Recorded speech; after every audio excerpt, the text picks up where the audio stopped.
हमने पढ़ी, ठीक है।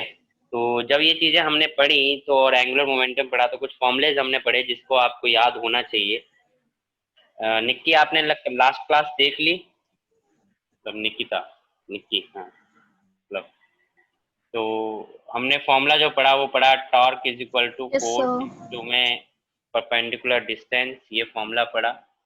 उसके बाद हमने फॉर्मूला जो पढ़ा वो पढ़ा डी अगर आर साइन थीटा होता है तो हमने आर एफ साइन थीटा भी पढ़ा, जिसको अगर वेक्टर फॉर्म में पढ़ोगे तो आर क्रॉस एफ वेक्टर हो जाएगा।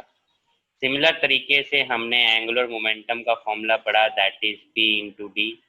और अगर d is equal to r sine theta होता है तो आर पी साइन थीटा, जिसको अगर वेक्टर फॉर्म में लिखोगे तो आर क्रॉस पी होगा। तो ये फॉर्मूलेज हमने कल लास्ट क्लास में पढ़ा था। और इसमें जो केस हमने देखा था वो देखा था कि वेक्टर का जो रोल है,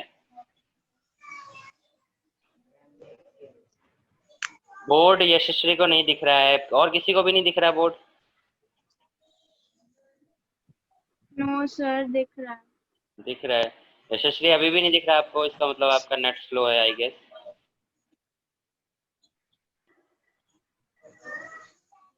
आज नेट स्लो हो रहा है आप वाला।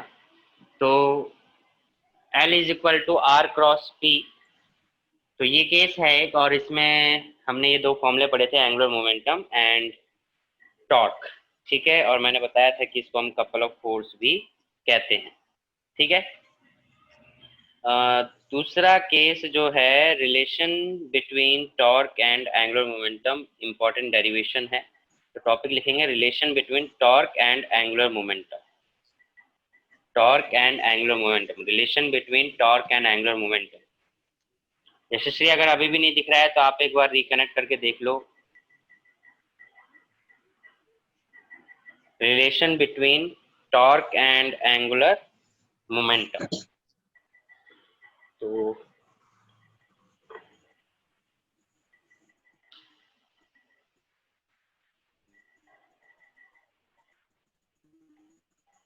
Relation between torque and angular momentum, तो हमें इन दोनों के बीच में रिलेशन निकालना है।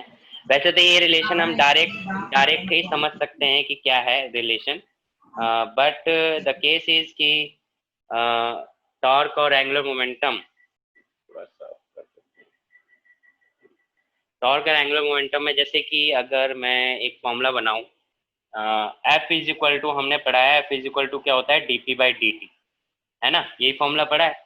तो फोर्स को हम टॉर्क कह रहे हैं और पी को हम एल कह रहे हैं, तो फॉर्मूला क्या बन गया, tau is equal to d l by d t. तो यही फॉर्मूला हमें डिराइव करके यहाँ पे निकालना है। तो यहाँ पे कैसे लिखेंगे, जैसे कि एंगुलर मोमेंटम है, एंगुलर मोमेंटम क्या पढ़ा हमने, angular momentum l is equal to are cross p, ये फॉर्मूला हमने एंगुलर मोमेंटम का पढ़ा है। ना केस इज कि इसमें डेरिवेशन यानी डिफरेंशिएशन और इंटीग्रेशन का केस है, तो डिफरेंशिएशन और इंटीग्रेशन हम लगाएंगे इसमें। तो इंटीग्रेशन तो नहीं, डिफरेंशिएशन ही लगा देंगे। इसके बाद ये जब आपने कर दिया तो इसको हम डिफरेंशिएट करेंगे both side with respect to time, क्योंकि डिफरेंशिएशन फॉर्म में आएगा differentiating both side with respect to time. तो डिफरेंशिएट किया, d l by d t is equal to d by d t r cross p. अब differentiation में हमने product rule सीखा था, डिफरेंशिएशन में हमने प्रोडक्ट रूल सीखा था कि अगर क्रॉस प्रोडक्ट होगा तो फर्स्ट का एज इट इज सेकंड का डिफरेंशिएशन और second as it is first का डिफरेंशिएशन, हमने ये रूल पढ़ा था।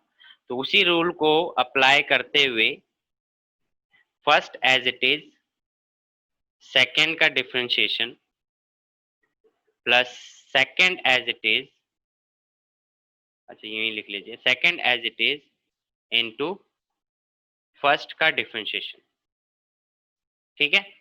Second as it is first का डिफरेंशिएशन, ये केस है।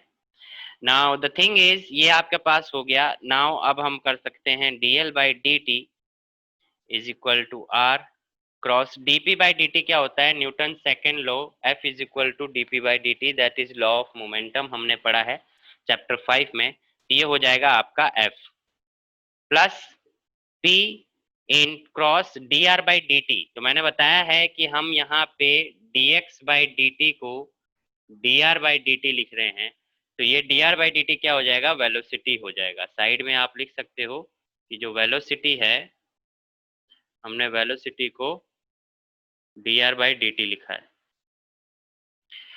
द थिंग इज नाउ, आगे देखिए कि dl/dt, r क्रॉस f हमने क्या पढ़ा है? टॉर्क पढ़ा है। r क्रॉस f क्या पढ़ा हमने? टॉर्क पढ़ा है। तो ये हो गया टाउ प्लस ये जो केस है p इज इक्वल टू क्या होता है? mv। p is equal to क्या होता है? mv। अब आप बताइए मेरे को, a क्रॉस a क्या होता है? कोई बताएगा? क्रॉस प्रोडक्ट आपने बहुत अच्छे से पढ़ा है। a vector cross a vector क्या आएगा?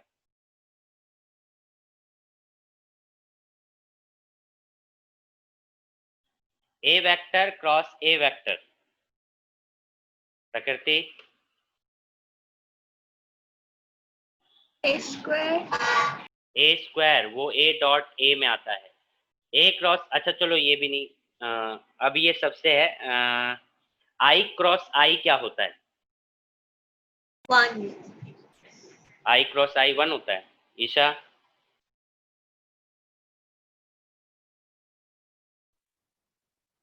सर में भी माइनस आई करके कुछ सेम अगर क्वांटिटीज क्रॉस होती हैं तो।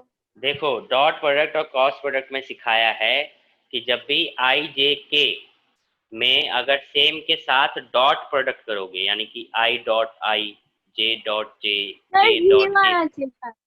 है कितना आना चाहिए? जीरो जीरो, आना। हाँ जीरो। याद आ विच, गया क्रॉस हाँ, प्रोडक्ट में। Cross product. निकी, ये हमने फोर्थ चैप्टर में पढ़ा है, चैप्टर 4 वेक्टर का। तो उसमें वेक्टर में क्या है कि जब डायरेक्शन हम लिखते हैं तो एक्स वाई जेड को हम आई जे के फॉर्म में डायरेक्शन दिखाते हैं। तो आई जे के फॉर्म में जब डायरेक्शन दिखाते हैं तो उसमें डॉट प्रोडक्ट और क्रॉस प्रोडक्ट मतलब मल्टीप्लाई करने के दो तरीके हमने पढ़े हैं, that is dot product and cross product. Dot product का मतलब है कि बीच में डॉट लगाते हैं, और क्रॉस प्रोडक्ट का मतलब है बीच में क्रॉस लगाते हैं, जैसे यहाँ पे लगा रखा है। ठीक है? तो डॉट प्रोडक्ट में जब भी हम I dot I, J dot J, के डॉट के, यानी सेम के साथ डॉट प्रोडक्ट करते हैं तो 1 आ जाता है। और क्रॉस प्रोडक्ट में जब हम सेम के साथ क्रॉस प्रोडक्ट करते हैं, आई क्रॉस आई, जे क्रॉस जे, के क्रॉस के, इन केस में 0 आ जाता है। ठीक है प्रकृति? तो क्रॉस प्रोडक्ट में आई क्रॉस आई, जे क्रॉस के जे और के क्रॉस के क्या होता है? डॉट 0 होता है। तो उसी तरीके से यहाँ पे v क्रॉस वी भी क्या हो जाएगा? 0 हो जाएगा। और इसका रीजन मैंने बताया था। इसका रीजन क्या बताया था मैंने? कि अगर आप v क्रॉस v करोगे तो फॉर्मूला बनेगा v इंटू में v यानी स्क्वायर और साइन थीटा। अब दोनों सेम वेक्टर हैं तो सेम वेक्टर का मतलब है दोनों की सेम डायरेक्शन है, और सेम डायरेक्शन होने का मतलब है कि दोनों के बीच का एंगल कितना बनेगा? 0। तो साइन 0 हो जाएगा, और साइन 0 0 होता है, इसलिए v क्रॉस v क्या हो जाएगा? 0। ठीक है? यहाँ पे theta is equal to 0 degree बनेगा। निकिता, निक्की, ये समझ में आया आपको जो मैंने अभी ये बात बोली है? Yes yes sir. अगर कोई भी बात ना समझ में आए, क्योंकि ये पिछले क्लासेस का है और अभी आपने वो देखा नहीं है, पढ़ा नहीं है, इसलिए अगर ना समझ में आए तो बता देना जिस पॉइंट पे आपको समझ में ना आए। ठीक है?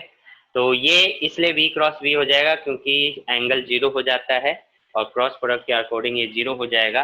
तो इसलिए आपका जो फॉर्मूला बनेगा वो फॉर्मूला क्या बनेगा?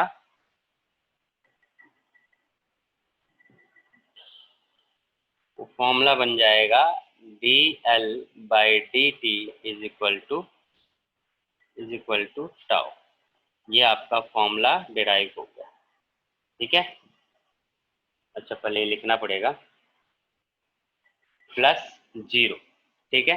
तो आपका फाइनल आंसर क्या होगा? dl/dt is equal to tau,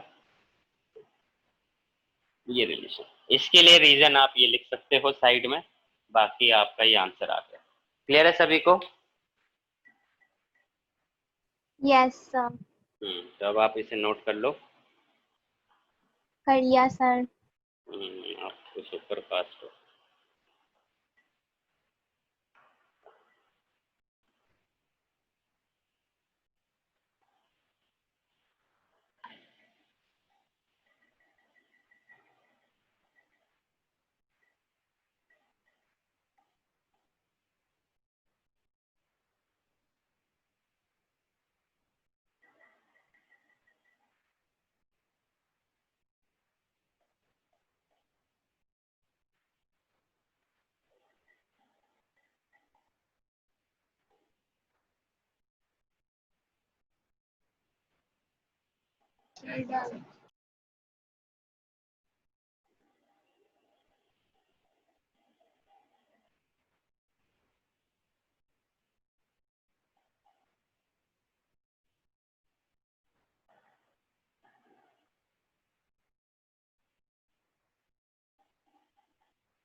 हो जाए तो बता देना। Done sir.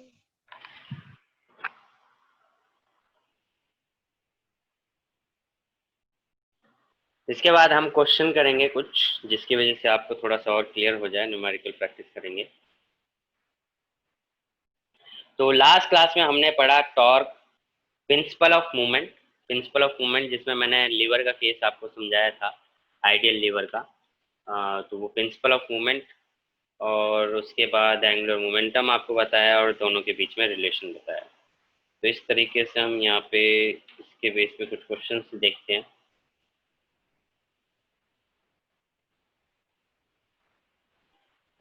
कर लिया नोट सभी ने?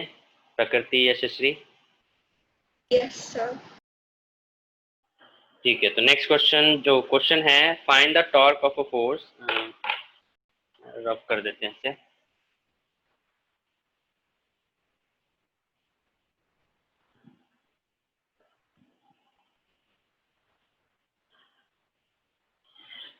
Find the torque of force. Torque of force दे रखा है, मतलब टॉर्क आपको गिवन है 7 I cap -3 J cap -5 K cap. About the origin which acts on a particle whose position vector is, position vector दे रखा है, that is I plus J minus K। और find the torque, torque निकालना है, sorry torque निकालना है। तो ये आपको फोर्स गिवन है, ठीक है, ये फोर्स आपको गिवन है। तो फोर्स आपको गिवन है और पोजीशन वेक्टर आपको गिवन है, और टॉर्क फाइंड आउट करना है। तो टॉर्क के फॉर्मूले आपने बहुत पढ़े हैं, जिसमें एफ और आर वाला जो फॉर्मूला है वो क्या कहता है, आर क्रॉस एफ। ठीक है, ये ध्यान रखना है, ये हमेशा आर क्रॉस एफ होगा, ये एफ क्रॉस आर मत कर देना, नहीं तो डायरेक्शन चेंज हो जाएगी, प्लस की जगह माइनस और माइनस की जगह प्लस आंसर आ जाएगा। ठीक है, तो टॉर्क निकालना है आर क्रॉस एफ। अब इसमें कोई एंगल नहीं है, तो आपको पता है कि जब भी हमारे पास एंगल नहीं होता है तो हम क्रॉस प्रोडक्ट निकालने के लिए क्या करते हैं, एक डिटर्मिनेंट मेथड हमने सीखा था। निक्की भी अभी सीख लेगी तो मैं निकाल के दिखा देता हूँ। टॉर्क निकालना है, that means R cross F करना है, तो उसके लिए हमें एक डिटर्मिनेंट मेथड लिखना होगा निक्की। और आई जे के कैप है तो ऊपर एक लिखेंगे आई जे एंड के कैप। पहले आर है तो आर की वैल्यूज लिखेंगे 1 +1 -1, इसके कॉफिशिएंट को लिख देंगे 1 1 -1। ठीक है, फिर एफ के कॉफिशिएंट को लिखेंगे 7 -3 -5। ठीक है, 7 -3 -5, ये आपने इसके कॉफिशिएंट्स लिख दिए हैं। नाउ अब आपको क्रॉस प्रोडक्ट करना है, तो सबसे पहले हम लेंगे आई कैप। आई की रो और कॉलम को ब्लॉक कर दोगे, आप छुपा दोगे, तो आपके पास जो दिखेगा वो सिर्फ बचेगा 1 -5 -3 और -1। तो मल्टीप्लाई कैसे करना है, ऐसे, तो 1 इंटू -5 माइनस -3 इंटू -1। ठीक है, फिर आपको क्या आ गया, ये प्लस में लिया था तो फिर आएगा -j फिर आपका क्या आएगा माइनस जे, जे की रो और कॉलम को छुपा दोगे तो 1 -1 7 और -5 बचेगा। तो 1 इंटू -5 माइनस 7 इंटू -1 7 इंटू -1, ठीक है। फिर आएगा प्लस के कैप, के कैप की रो और कॉलम को छुपा दोगे तो 1 1 7 और -3 बचेगा। तो 1 से -3 को मल्टीप्लाई करेंगे, -7 को 1 से मल्टीप्लाई करेंगे, ठीक है। तो इस तरीके से आप इसको सॉल्व कर सकते हो। आई कैप अब इसको सॉल्व करोगे तो आएगा -5 और ये आएगा +3। तो -5 -3 कितना हो जाएगा -8, माइनस जे कैप आएगा आपका -5 और -7, तो माइनस माइनस प्लस हो जाएगा और +7 और -5, तो कितना बचेगा प्लस का 2, +2। और प्लस के कैप को सॉल्व करोगे तो -3 और -7 आपका बचेगा -10। तो क्या आ गया -8 आई कैप -2 जे कैप माइनस के -10 के कैप, ये आपका टॉर्क आ गया। निक्की समझ में आया?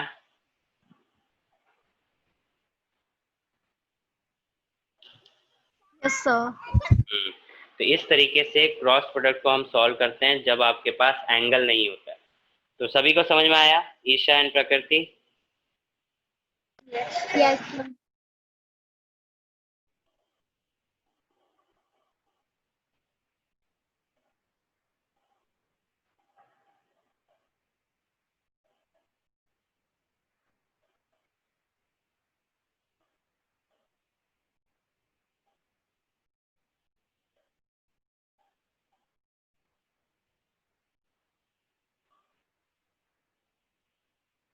ओके, तो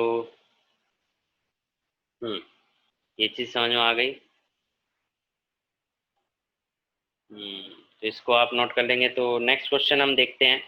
ये था टॉर्क का क्वेश्चन। तो इसी तरीके से अगर वेक्टर के फॉर्म के क्वेश्चन आपको मिलते हैं तो इसी तरीके से आपको सॉल्व करना पड़ेगा। ये जो तरीका है यही तरीका आप अप्लाई करेंगे और उसको सॉल्व कर देंगे, ठीक है। अब नेक्स्ट क्वेश्चन है प्रिंसिपल ऑफ मूवमेंट पे, ठीक है। प्रिंसिपल ऑफ मूवमेंट का क्वेश्चन है और एनसीईआरटी का ही क्वेश्चन है। ये एग्जाम्पल है एनसीईआरटी का आई गेस, या मेरे ख्याल से एक्सरसाइज का होगा, नहीं एनसीईआरटी एग्जाम्पल है। तो एग्जाम्पल ही क्वेश्चन है, a metal bar 70 centimetre long and 4 kg in mass is supported on 2 knife edge place 10 centimetre from each and.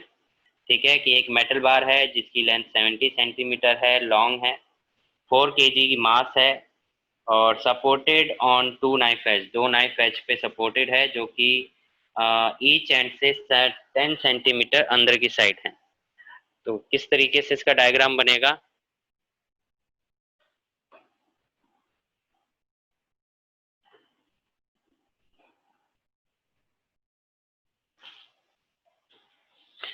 सो इसका डायग्राम बनेगा क्वेश्चन आंसर। तो ये एक मेटल बार हो गई जो कि 70 सेंटीमीटर लॉन्ग है, 2 नाइफ एज पे रखा हुआ है जो कि 10 सेंटीमीटर इस साइड से, ठीक है। ये 10 सेंटीमीटर है। उसके बाद इसका जो वेट है दैट इज मास 4 kg इन मास। तो 4 kg इन मास जो है वो मान लीजिए सेंटर पे अगर होगा, सिमेट्रिक बॉडी है तो सेंटर जी पॉइंट ले लेते हैं, यहाँ पे वेट इसका डब्ल्यू ले लेते हैं, जिसमें वेट जो होगा वो 4 इंटू जी होगा, यानी 4 kg इंटू में जी मल्टीप्लाई। उसके बाद क्या बोल रहा है, A 6 kg weight is suspended at 30 centimetre from one and, यानी किसी एक एंड से 30 सेंटीमीटर दूर पे एक 6 kg का जो मास है उसको वे किया गया, वेट को लटकाया गया है। तो 30 सेंटीमीटर क्या होगा कि देखो अगर ये 70 सेंटीमीटर है तो ये 35 हो गया और ये 35 हो गया, यानी सेंटर हो गया ना, ये 35 और 35। तो 30 बोला है एक एंड से, तो यहाँ से अगर 30 मानते हैं तो ये आपका 30 हम ले लेते हैं, जिसमें W1 ले लेते हैं और इनके बीच का जो डिस्टेंस है वो कितना बच जाएगा 5 सेंटीमीटर, ठीक है, इसके बीच का डिस्टेंस क्या बच जाएगा, 5 सेंटीमीटर। और W1 जो होगा वो आपका होगा 6 इंटू जी, यानी कि वेट W1। उसके बाद क्या बोल रहा है,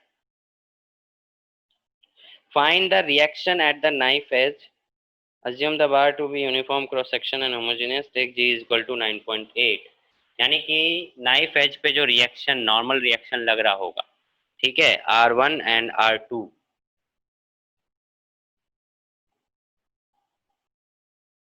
ठीक है, ये नॉर्मल रिएक्शन आपको निकालना है, यानी कैलकुलेट करना है। अब नॉर्मल रिएक्शन अगर आपको कैलकुलेट करना है तो ये डायग्राम सभी को समझ में आया? सर हमने W1 और W की वैल्यू कैसे निकाल लिया? W होता है वेट, 4 kg मास दे रखा है तो वेट इज इक्वल टू क्या होता है, mg। तो मास 4 kg है और इनटू में g, मतलब कि 9.8 मैंने वैल्यू पुट नहीं करी है, g लिखा हुआ है बस। इसी तरीके से 6 kg मास है तो 6 इंटू जी। और W1 का भी दिया हुआ है वेट।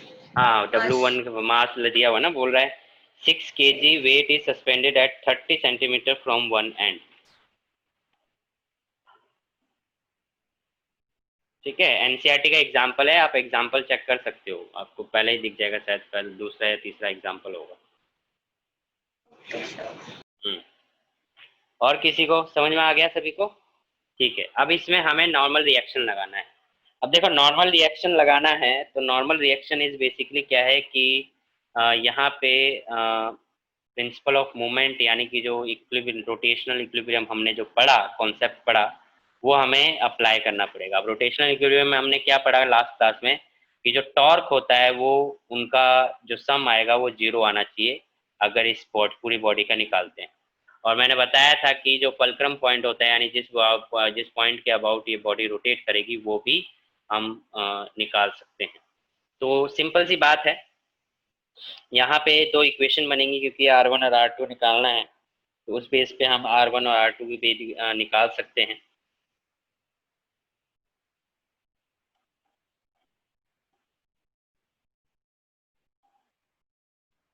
अब अगर आप रोटेशन देख रहे हो तो किसी एक साइड को पॉजिटिव और दूसरे साइड को नेगेटिव देखना पड़ेगा, ठीक है, किसी एक साइड को पॉजिटिव और दूसरे साइड को क्या देखना पड़ेगा, नेगेटिव देखना पड़ेगा, डायरेक्शन ऑफ रोटेशन के बेस पे।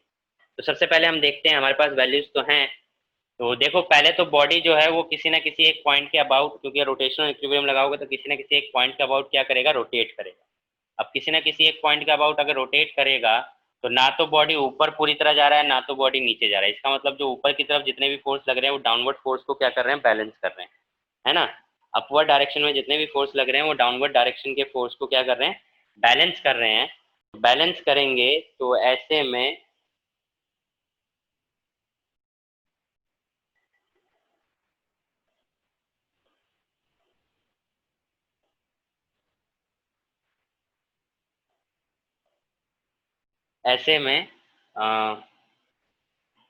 तो पहला हम देखते हैं, R1 plus R2 is equal to क्या हो जाएगा, W1 प्लस W। ठीक है, ये बात सबको समझ में आई? क्या किया मैंने यहाँ पे, यस। हमने अपवर्ड डायरेक्शन के फोर्सेस को डाउनवर्ड डायरेक्शन के फोर्सेस से बैलेंस कर दिया। तो R1 plus R2, W1 plus W, तो W1 हमारे पास और W क्या है, 6, 4 प्लस 6 यानी कि इंटू में 9.8, दैट मीन्स कितना आ जाएगा, R1 plus R2 is equal to 98 newton. ये एक इक्वेशन बन गई, ठीक है, एक इक्वेशन ये बन गई। नाउ अगर हम देखें कि रोटेशनल इक्विलिब्रियम अगर हम यहाँ पे लगाते हैं, तो रोटेशनल इक्विलिब्रियम,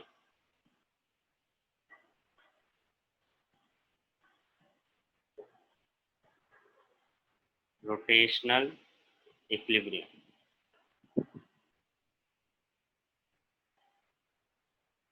रोटेशनल इक्विलिब्रियम आप लगाते हो तो रोटेशनल इक्विलिब्रियम में देखो, बॉडी किसी न किसी एक पॉइंट के अराउंड क्या करेगी, मूव करेगी, किसी एक पॉइंट के बॉडी अराउंड मूव करेगी। तो मान लो कि ये जो जी पॉइंट है, जी पॉइंट के अराउंड बॉडी मूव कर रही है, और मूव कैसे कर रही है, ऐसे कर रही है और ऐसे कर रही है, ठीक है, बॉडी मूव कैसे कर रही है, ऐसे कर रही है और ऐसे कर रही है। आप एक रोटेशन देखोगे कोई सा भी, और उसके अकॉर्डिंग डायरेक्ट बात करोगे। तो अगर ये रोटेशन देख रहा हूँ तो इस रोटेशन के अबाउट कौन कौन फोर्स मूव कर रहा है, इस रोटेशन के अबाउट यानी इस रोटेशन की डायरेक्शन में W1 रोटेट करेगा, क्योंकि इस पॉइंट के अबाउट तो बॉडी रोटेट ही करेगी, तो W1 भी रोटेट करेगा और R2 रोटेट करेगा, यानी कि W1 और R2 तो एक डायरेक्शन में हो गए, ठीक है। और R1 जो है इसके अपोजिट डायरेक्शन में है, तो ये अपोजिट में हो गया, यानी इसका नेगेटिव डायरेक्शन लेना पड़ेगा। तो इक्वेशन कैसे बनाओगे कि W1 और R2 एक साइड हो गए तो आप लिखोगे W1 इंटू में परपेंडिकुलर डिस्टेंस। तो परपेंडिकुलर डिस्टेंस अगर मान लो इस पॉइंट को आपने P लिखा है तो परपेंडिकुलर डिस्टेंस क्या हो जाएगा, PG, क्योंकि जो एक्सिस ऑफ रोटेशन यानी फलक्रम होता है वहां से हम डिस्टेंस को मेजर करते हैं, हमने लास्ट क्लास में देखा था। और R2 आ जाएगा प्लस में R2 और इंटू में परपेंडिकुलर डिस्टेंस, यानी कि अगर इस पॉइंट को अगर आप A और B ले लेते हो तो परपेंडिकुलर डिस्टेंस हो जाएगा BG इज इक्वल टू, ये अपोजिट में है तो इसको अपोजिट में रख देंगे, R1 इंटू में परपेंडिकुलर डिस्टेंस क्या हो जाएगा, AG। इतनी बात क्लियर हुई सभी को कि नहीं हुई? जिसको नहीं हुई वो पूछ सकता है। ये जो इक्वेशन बनाई है सर रिपीट कर दो। इसको देखने का तरीका देखो, समझो ये जो फलक्रम पॉइंट है, ये जो आप देख रहे हो, मैंने जहां से पकड़ रखा है वो आपका फलक्रम पॉइंट हो गया, मतलब कि उस पॉइंट का अराउंड बॉडी मूव कर रही है। तो और बॉडी अगर अब मैं कैसे घुमा रहा हूँ, ऐसे, ठीक है, तो बॉडी को ऐसे घुमा रहा हूँ। तो जब मैं बॉडी को ऐसे घुमा रहा हूँ तो आप देखो जो मेरी रोटेशन की डायरेक्शन है उसी सेम डायरेक्शन में कौन कौन फोर्स एक्ट कर रहा है, जो मेरी रोटेशन की डायरेक्शन है उसी डायरेक्शन में कौन कौन फोर्स एक्ट करेगा।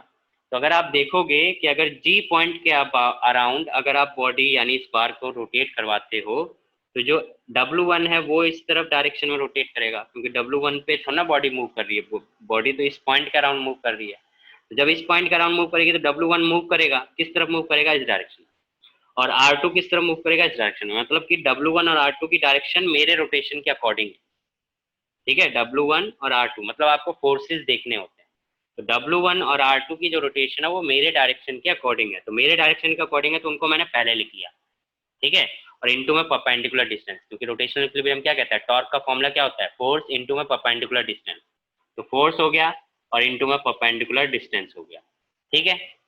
और R1 जो है वो अपोजिट डायरेक्शन में एक्ट कर रहा है, क्योंकि मैं घुमा ऐसे रहा हूँ, और R1 कैसे कर रहा है, अपोजिट डायरेक्शन में एक्ट कर रहा है, तो ये अपोजिट हो गया। तो फिर मैंने क्या करा, इक्वल टू में R1 को रख दिया।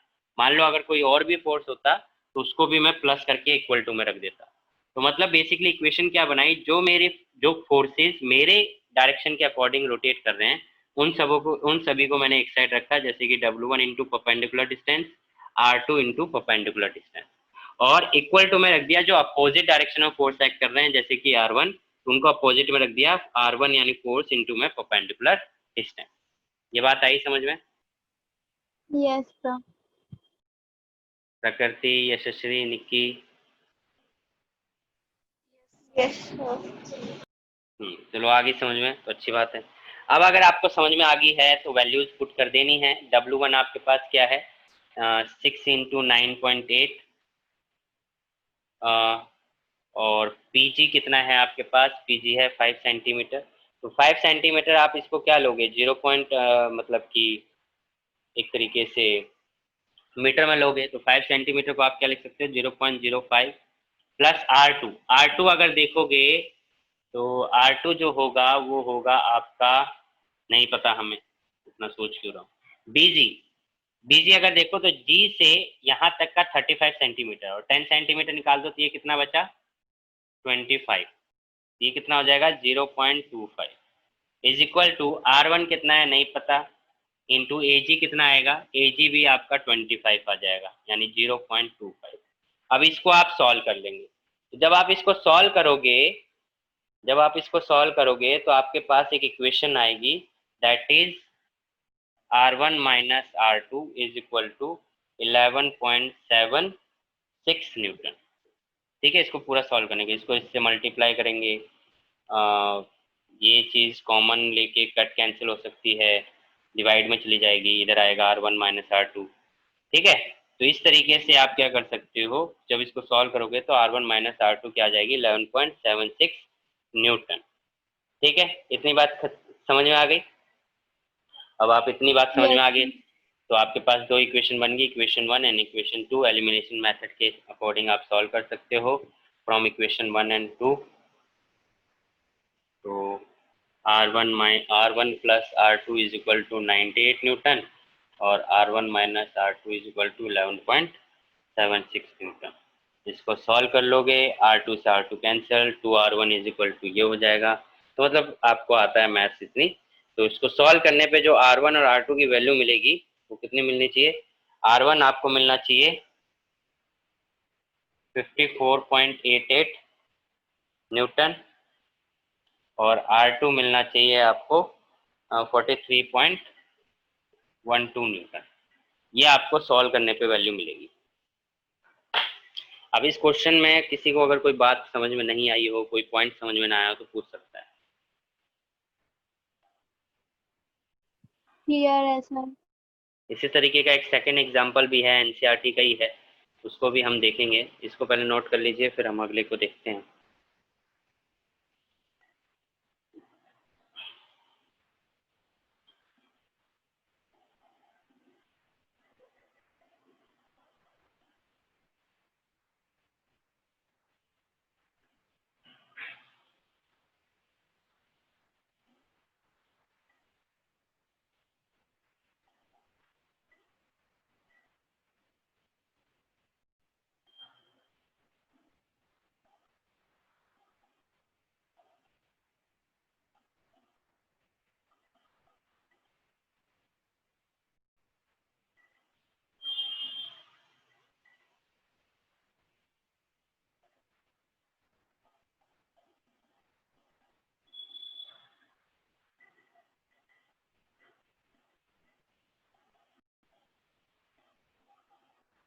Done sir.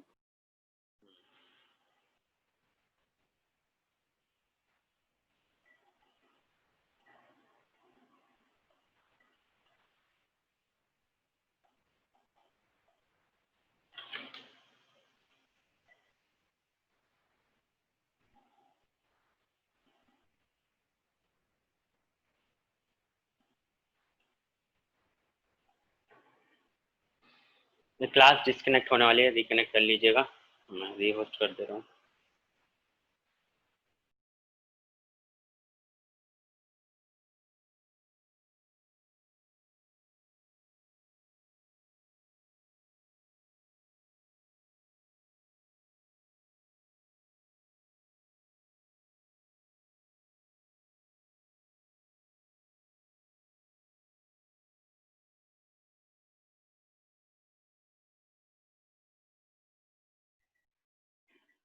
ये वाला जो एग्जाम्पल है एनसीईआरटी में बार के, इसके जस्ट नेक्स्ट एग्जाम्पल एक और है, उसको आप घर पे ट्राई करेंगे। होमवर्क है आप लोगों का, ठीक है? तो वो होमवर्क हो जाएगा आपका और फिर हम आगे बढ़ते हैं।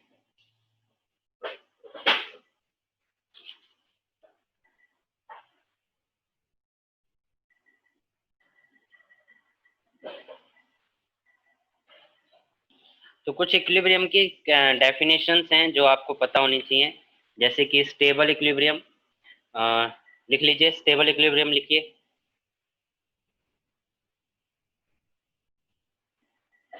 Stable equilibrium, a body is said to be in stable equilibrium. A body is said to be in stable equilibrium. A body is said to be in stable equilibrium if it tends to regain its equilibrium position. A body is said to be in stable equilibrium if it tends to regain its equilibrium position after being slightly displaced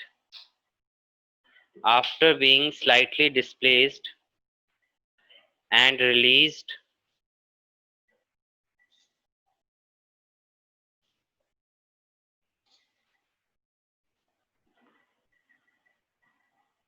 ठीक है? तो ये stable equilibrium होता है। Unstable equilibrium next, यानी कि अगर stable equilibrium क्या हो गया कि किसी बॉडी को अगर आप उसकी पोजीशन से डिस्प्लेस करते हो स्लाइटली और वापस वो अपनी इनिशियल पोजीशन यानी जो उसकी पोजीशन थी उस पे आ जाता है, तो ऐसे में उसको हम क्या बोलते हैं, स्टेबल इक्विलिब्रियम पे कहते हैं, क्योंकि वो स्टेबल रहना चाहता है उस पॉइंट पे। अनस्टेबल इक्विलिब्रियम लिखिए next point. Unstable equilibrium, a body is said to be in unstable equilibrium if it gets further displaced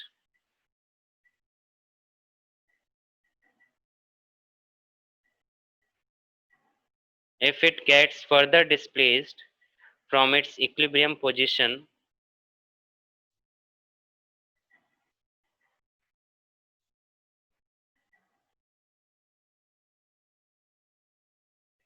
if it gets further displaced from its equilibrium position after being slightly displaced and released, यानी कि अगर आप किसी body को उसकी क्या कहते हैं, इक्विलिब्रियम पोजीशन से डिस्प्लेस करते हो और वो और ज़्यादा डिस्प्लेस हो जाता है रेदर देन उसकी उस इक्विलिब्रियम पोजीशन पे आने के बजाय वो और ज़्यादा उसमें डिस्प्लेसमेंट दिखाता है, तो ऐसे केस में उसको हम अनस्टेबल इक्विलिब्रियम कहते हैं। इसका एग्जाम्पल है कि एग्जाम्पल क्या है, एक केस है, पहले वाले पॉइंट में स्टेबल इक्विलिब्रियम में भी लिख लो, उसमें लिख लो it has minimum potential energy, जब बॉडी में मिनिमम पोटेंशियल एनर्जी होगा उस केस में वो स्टेबल इक्विलिब्रियम में होगा, ठीक है। It has minimum potential energy first case में स्टेबल इक्विलिब्रियम में, और सेकेंड अनस्टेबल इक्विलिब्रियम में लिख लीजिए इट हैज या it possesses maximum potential energy, it has maximum potential energy,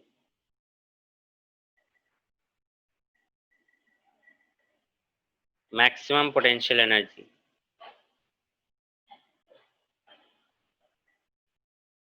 and next neutral equilibrium.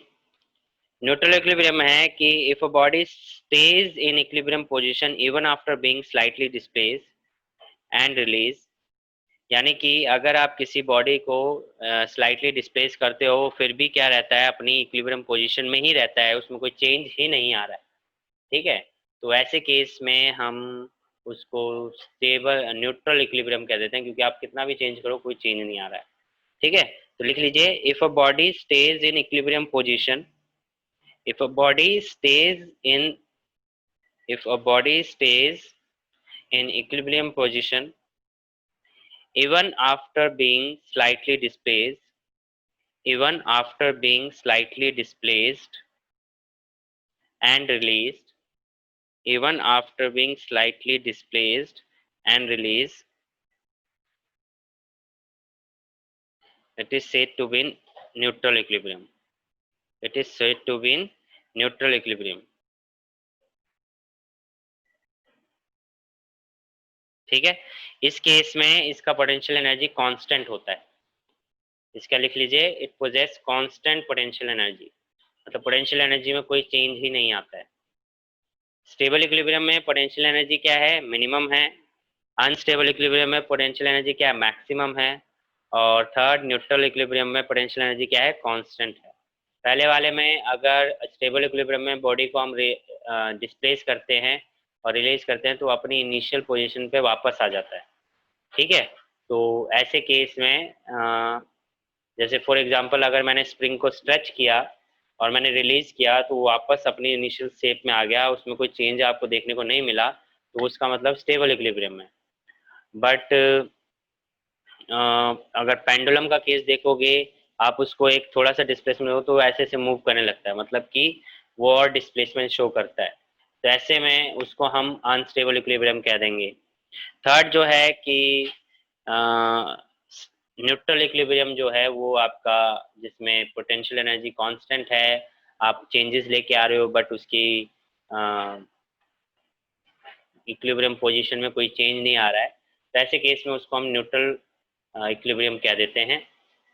इसका एग्जांपल जो हो सकता है वो हो सकता है स्फेयर। अगर आप ध्यान दें, स्फेयर को आप जितना भी मूव कर लो, जो सेंटर पॉइंट है उसमें कोई चेंज नहीं आता है। स्फेयर को आप मूव करवा लो कितना भी, उसके सेंटर पॉइंट वो उसी हाइट पे रहता है, सेम हाइट पे रहता है, तो इसका मतलब उसकी पोटेंशियल एनर्जी में कोई भी चेंज नहीं आ रहा है। ठीक है, तो इस तरीके की पोटेंशियल एनर्जी मतलब पोटेंशियल एनर्जी के कॉन्सेप्ट को हम इक्विलिब्रियम के साथ रिलेट करते हैं और कई बार ये एग्जाम में डेफिनेशन के बेस पे पूछ ली जाती है। क्लियर है सभी को? Yes sir. Nikki, Prakriti. Yes sir. तो आज के लिए इतना ही करते हैं, बाकी नेक्स्ट क्लास में हम पढ़ेंगे movement of inertia which is important topic of the chapter. इसके ऊपर काफ़ी 10 डेरिवेशंस भी हैं, वो भी हमें करनी है। ठीक है, पहले बता दे रहा हूँ 10 डेरिवेशन हमें करनी है, जिसके बेस पे अब वो सर जरूरी नहीं है। इतनी डेरिवेशंस याद कैसे रखेंगे, वो भी एक ही टॉपिक की 10 वो भी। प्रैक्टिस प्रैक्टिस, जैसे मुझे याद हो गई है वैसे आपको याद हो जाएगी, हैं? ठीक सर है। पता नहीं कब होगी। हो जाएगी हो जाएगी। इतने टेस्ट दो कि आपको बार बार ये चैप्टर पढ़ना पड़े और आपको लर्न हो जाए डेरिवेशन। डेरिवेशन बेसिकली इस तरीके से है कि उसमें कॉन्सेप्ट सिखाने वाली बात है। एग्जाम में वो डेरिवेशन आएगी नहीं आएगी, ये बहुत रेयर है कि उसमें से डेरिवेशन आती है। वो डेरिवेशन कराने का पर्पस ये है कि आपका उसके बीच का जो कॉन्सेप्ट है वो समझ में आ जाए, क्योंकि एग्जाम में कॉन्सेप्ट अप्लाई करने को आएगा, डायरेक्ट डेरिवेशन नहीं आएगी। बहुत रेयरली है कि डायरेक्ट डेरिवेशन आपको मिलेगी। ठीक है, अदरवाइज आपको कॉन्सेप्ट अप्लाई करके ही निकालना पड़ेगा। तो वो मेनली हमें वो कॉन्सेप्ट ही सीखना है वहाँ पे 10 डेरिवेशन में। 10 डेरिवेशन कहने को हैं बट वो सिमिलर डेरिवेशन है, 4-4 करके हैं। तो पहली 4 कर लोगे तो उस 4 के बेस पे नेक्स्ट 4 जो है वो सिमिलर डेरिवेशन है, तो उससे कुछ फर्क नहीं पड़ेगा, सिमिलर ही है। कहने को 10 हैं, ऊपर हैं मेन 4 ही। ठीक है, तो सर पहले आप खुद ही डराते हो, उसके बाद दिलासा देने लग जाते हो। तो, तो वो तो मेरा ही काम है ना, डरा के दिलासा देना। ठीक है, तो नेक्स्ट क्लास में हम पढ़ेंगे मूवमेंट ऑफ इनर्शिया। आज की क्लास में जो आपने पढ़ा है और जो ये मैंने होमवर्क दिया है इसके बेस पे ये जरूर कर लेना, ये समझने वाला कॉन्सेप्ट है। इसका एनसीईआरटी एक्सरसाइज का भी क्वेश्चन है। एक्सरसाइज क्वेश्चन नंबर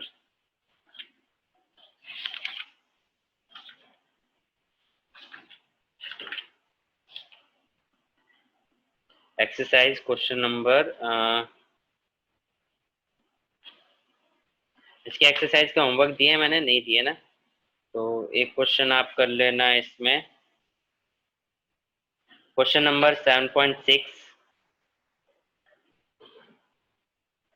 ट्राई करना।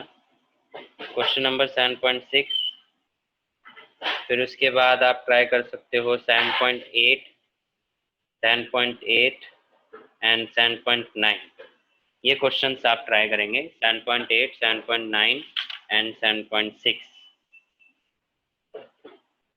ओके, ये एक्सरसाइज के क्वेश्चंस है। तो मिलते हैं फिर नेक्स्ट क्लास में, till then bye bye. Have a good day sir. Same to you.